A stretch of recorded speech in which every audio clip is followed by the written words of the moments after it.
So I just posted about my amazing client and what her form looks like before and after. And I highlighted one of the cues that not a lot of people look at when they're looking at running form. And that was the cue of her hair bouncing up and down as well as going side to side. And as I mentioned in the last post, this type of running style is called a weaver or weaving.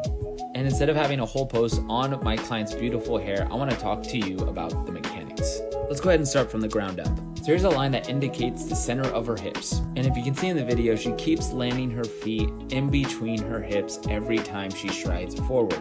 And ideally as a runner, you want to make sure you have some type of strong window in between your knees so that it shows that you're working those glutes through every stride. And on top of that, working our way up, you can look at her arms.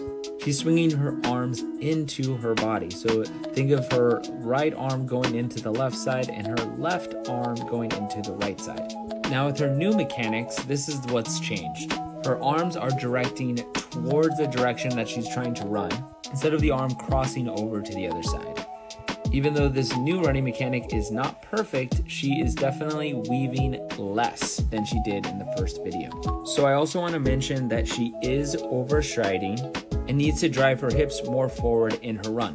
But trust me when I say we're working on the mechanics. Now, if you're someone that feels like they might not have the best running form, I want you to comment literally anything so I can tell you more.